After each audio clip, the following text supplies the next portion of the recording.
గత ఎన్నికల్లో ఎలాంటి ప్రభావం చూపించలేకపోయిన జనసేన ఈసారి మాత్రం ధీమాగా కనిపిస్తుంది. ఎన్నికల్లో పోటీ చేసిన తక్కువ స్థానాలే అయినా మెజార్టీ స్థానాల్లో విజయం సాధిస్తామంటున్నారు జన సైనికులు. పార్టీ పోటీ చేసిన అన్ని చోట్ల మిత్రపక్షాలు సంపూర్ణంగా సహకరించడంతో వారిలో పూర్తి కాన్ఫిడెన్స్ కనిపిస్తోంది. అదే కాక పెరిగిన పోలింగ్ శాతం కూడా తమకు ప్లస్ అవుతుందంటున్నారు. జన సైనికులు ధీమా ఎలా ఉన్నా గ్రౌండ్ లెవెల్లో ఆ పార్టీ విజయ అవకాశాలపై వినిపిస్తున్న టాక్ ఏంటి?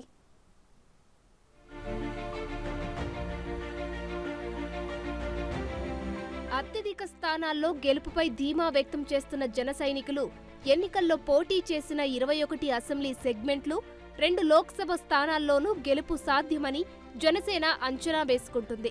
21 అసెంబ్లీ స్థానాల్లో 18 చోట్ల గెలుపు తథ్యమని 3 చోట్ల గట్టి పోటీ ఉందని పార్టీ వర్గాలు అంటున్నాయి. పోలింగ్ పూర్తయ్యాక పరిస్థితుల్ని విశ్లేషించి క్షేత్రస్థాయి సమాచారం ఆధారంగా పార్టీ వర్గాలు తమ అంచనాలు వెల్లడిస్తున్నాయి. పోలింగ్ శాతం పెరగడంతో ప్రభుత్వ వ్యతిరేకత స్పష్టంగా కనిపించిందంటున్నారు.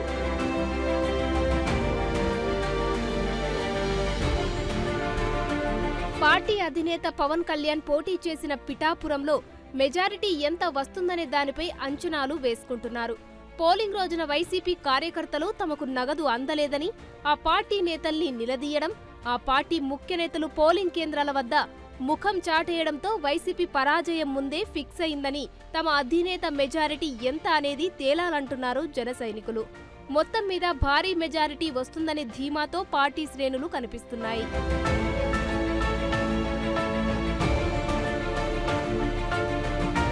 పార్టీ రాజకీయ వ్యవహారాల కమిటీ చైర్మన్ నాదెండ్ల మనోహర్ బరిలో నిలిచిన తెనాలిలోనూ ఆయన మెజారిటీ లెక్కలు వినిపిస్తున్నాయి. అక్కడ పోలింగ్ సమయంలో వైసీపీ ఎమ్మెల్యే అన్నబత్తుని శివకుమార్ వ్యవహరించిన తీరు సంచలనమైంది. ఆయన పోలింగ్ కేంద్రంలో ఓటర్ను కొట్టడంతో నియోజకవర్గంలో వైసీపీకి మరింత ప్రతికూల పరిస్థితి ఏర్పడిందంటున్నారు.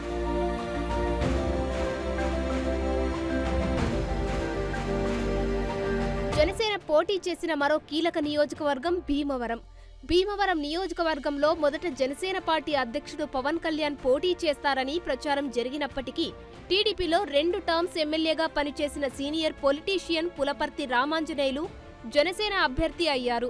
మొదట జనసేన పార్టీ నేతలు కొంత వ్యతిరేకించినప్పటికీ సౌమ్యుడిగా పేరున్న అంజిబాబుకు అందరూ సహకరించారు. నియోజకవర్గంలో అందరూ సమన్వయంతో పనిచేశారు.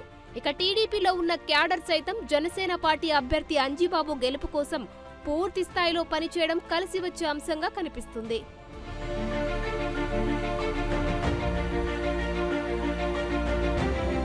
నరసాపురం నియోజకవర్గంలో 2019 ఎన్నికల్లో స్వల్ప ఓట్ల తేడాతో జనసేన పార్టీ 2వ స్థానానికి పరిమితమైంది.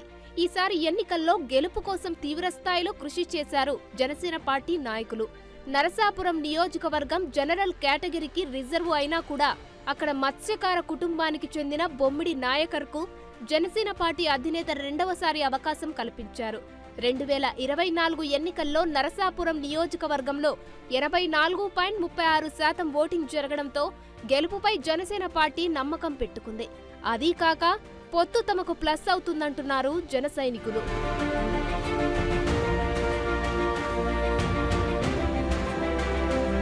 పాలకొండ, పోలవరం వంటి ఎస్టీ రిజర్వ్ నియోజకవర్గాల్లో జనసేన పోటీకి దిగింది. తొలుత అక్కడ గట్టి పోటీ కనిపించినా చివరకు 2 స్థానాల్లోనూ పార్టీకి సానుకూల వాతావరణం ఏర్పడిందంటున్నారు. రాజోలులో జనసేనకు ఏకపక్షంగా మద్దతు లభించిందని తెలుస్తోంది. పి గన్నవరం, రాజానగరం నియోజకవర్గాలలో తొలుత గట్టి పోటీ ఉంటుందని భావించినా చివరకు సానుకూల పరిస్థితులు ఏర్పడ్డాయి.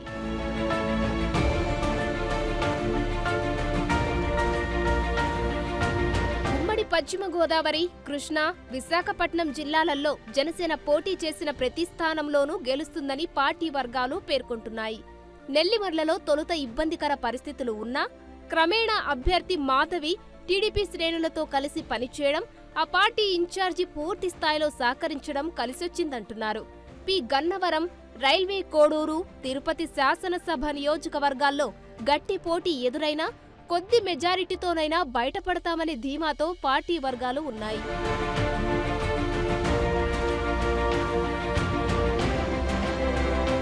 మచిలీపట్నం లోక్సభ నియోజకవర్గంలో జనసేన అభ్యర్థి బాలశౌరికి పూర్తి అనుకూల పరిస్థితులున్నాయని అంచనా వేస్తున్నారు. సౌమ్యుడిగా పేరున్న సిట్టింగ్ ఎంపీ బాలశౌరి గత 5 ఏళ్లు నియోజకవర్గానికి చేసిన సేవలు తిరిగి పట్టం కడతాయంటున్నారు. అక్కడ వైసీపీ అభ్యర్థి సింహాద్రి రాజకీయాలకు కొత్త అవ్వడం, వైసీపీ ఎమ్మెల్యే అభ్యర్థులు ఆయన్ని పట్టించుకోకపోవడం, ప్రభుత్వ వ్యతిరేకత తమకు కలిసి వస్తాయంటున్నారు.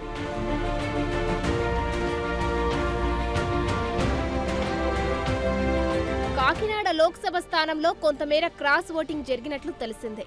కాకినాడ గ్రామీణ, పిఠాపురం అసెంబ్లీ నియోజకవర్గాల్లో జనసేన బరిలో నిలవడం, పార్టీ అధినేత పిఠాపురంలో పోటీ చేయడం ఇక్కడ లోక్సభ అభ్యర్థి తంగెళ్ల ఉదయ శ్రీనివాస్ కి కలిసి వస్తాయని అంచనా వేస్తున్నారు. సామాజిక వర్గంతో పాటు టీడీపీ, బీజేపీలతో పొత్తు ఈ లోక్సభ నియోజకవర్గంలో జనసేనకు సానుకూలమైందన్న అభిప్రాయం వ్యక్తమవుతోంది.